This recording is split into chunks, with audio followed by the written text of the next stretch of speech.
Bonjour à tous, Frédéric Millet ici d'Esri Canada, représentant aux ventes. On a avec nous aujourd'hui Simon Folco, qui travaille pour Développement Vaudreuil-Soulanges en tant que conseiller en développement territorial. Donc bonjour à tous. Bonjour. Donc Simon, on sait que tu as développé en fait une application pour Développement Vaudreuil-Soulanges, une application de suivi au niveau commercial durant cette pandémie. Puis on avait quelques questions à te poser, donc on va directement aller vers ces questions-là, mais on peut voir déjà à l'écran aussi le dashboard que tu as développé, puis on va pouvoir naviguer dedans au fur et à mesure. Fait que la première question qu'on avait à te poser, en fait, c'était quoi l'objectif principal de l'application et comment ça peut vous aider, vous et les commerçants? En fait, nous, notre mandat était même beaucoup plus large que les commerçants. On couvre tous les types d'entreprises. Donc, on avait aussi tout un volet industriel qu'on devait couvrir. On avait un volet de travailleurs autonomes. Donc, il fallait ratisser très large. Ça représente à peu près de 3000 entreprises en Vaudreuil-Soulanges, Okay. d'où avec la crise qu'on a présentement, qu'on devait essayer de faire un sondage pour voir quelle était la situation et quel était le besoin de nos entreprises. Donc, c'était à la base ça, le pourquoi on a développé des applications. Avant d'arriver à cette application-là, on a commencé par travailler avec des fichiers Excel, mais rapidement, quand on est une équipe d'une dizaine de personnes qui font tous des appels en même temps, qui essayent de synchroniser de la donnée, on a atteint les limites de la collecte de données et que ça reste propre.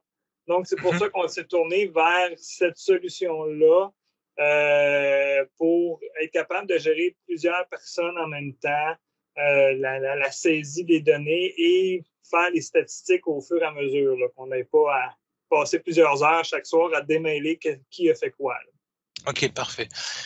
Et vous, le rôle de votre organisation dans cette situation un peu particulière de confinement, c'est quoi? C'est de contacter ces différents commerces, ces différentes entreprises, savoir s'ils sont ouverts? C'est ça l'objectif? Oui, dans le fond, Développement Vaudreuil-Soulanges sont les mandataires du ministère de l'Économie et de l'Innovation comme un peu intervenant de première ligne. Donc, le ministère, pour avoir l'état de situation au Québec, a dans toutes les régions divers organismes qui sont ceux qui sont les organismes références et nous, on l'est pour la région d'Audreuil-Soulanges. Donc, Okay. nous, on se rapporte à eux quotidiennement ou assez souvent pour leur faire rapport de qu'est-ce qui se passe dans la région. Donc, et notre rôle, c'était un, ça pour le ministère, et deux, c'est nos services courants qui sont, chez Développement Vaudreuil-Soulanges, l'accompagnement d'entreprise. C'est ce qu'on fait au quotidien en temps normal. Donc, c'est ces deux volets-là qu'on continue de coexister là, pendant la crise. Ok, je comprends.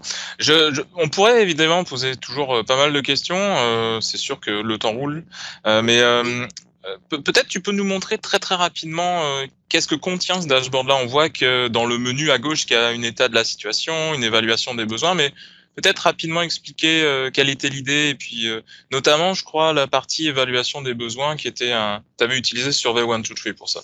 Exactement. Donc là, ici, vous voyez, c'était nos statistiques là, qu'on cumulait. Là. Vous voyez on a masqué certaines données parce que c'est des données plus sensibles. Là.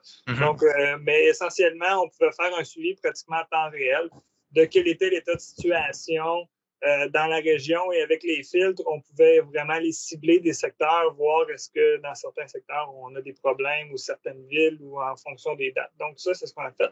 Pour arriver à ça, ce qu'on a développé, c'est un mélange de dashboard avec un survey 1, 2, 3 où on avait déjà une base de données d'entreprise qu'on travaille depuis pratiquement un an de répertorier l'ensemble de nos entreprises dans la région. Donc, on avait cette base-là et on a pu s'en servir en mixant les deux, puis ce qui nous permettait aux gens, on était une dizaine d'employés là, chez Dev qui ont fait des appels, ben, d'avoir une espèce de procédure où ben, ils ne faisaient que suivre le formulaire, le texte était là, et quand on avait déjà l'info, ben, l'info était déjà pré-remplie. Si on ne l'avait pas, ben, ils collectaient en même temps, et ça lui permettait d'aller chercher toute l'information qu'on avait besoin pour répondre aux différentes demandes, soit du ministère ou pour nous, pour l'éventuelle relance qui va avoir lieu. Donc, C'était le formulaire qu'on avait. On avait plusieurs questions. Puis, donc, on pouvait être les 10 employés pratiquement en même temps à faire des appels, remplir, on cliquait envoyer et tout se collectait dans une base de données centrale.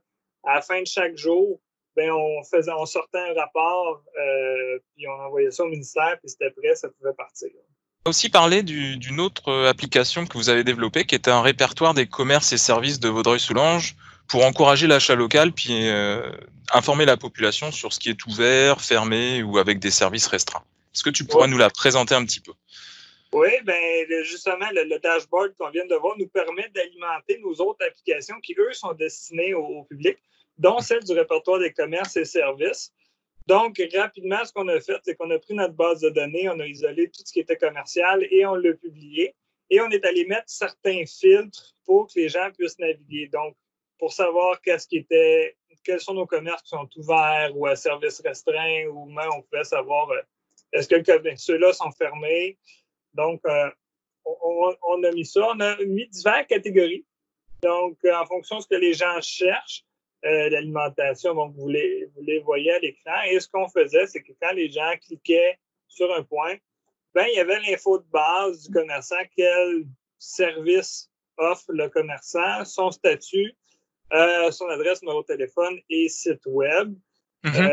Donc, c'était ça. Les gens pouvaient naviguer, pouvaient aussi aller par la barre de recherche. Là, si quelqu'un connaissait là, qu'il y a IGA, ben, il tapait IGA, là, Vaudreuil, Neptune, là, je ne les connais pas par cœur, mais mettons le Mont-Rigaud. Donc, il pouvait aller chercher l'entreprise et là, ça zoome. Ça zoome. Ok, parfait. Super. Bon, bah ça, c'est vraiment une bonne application publique aussi. Puis dans un cas comme où on est actuellement, bah, c'est certain que d'informer la population dans un secteur donné sur les commerces ouverts, ça aide beaucoup de monde. Ok, super. Bon, bah regarde, merci Simon pour ton temps. On n'en prendra pas plus que ça, mais c'est vraiment une super application. Puis on va croiser les doigts surtout pour que cette pandémie se termine bientôt. Mais en attendant, on voit qu'il y a des outils qui peuvent permettre quand même de continuer à travailler puis de supporter les commerces et les entreprises dans certaines régions. Fait que merci beaucoup, puis bonne journée à tous. Merci à vous.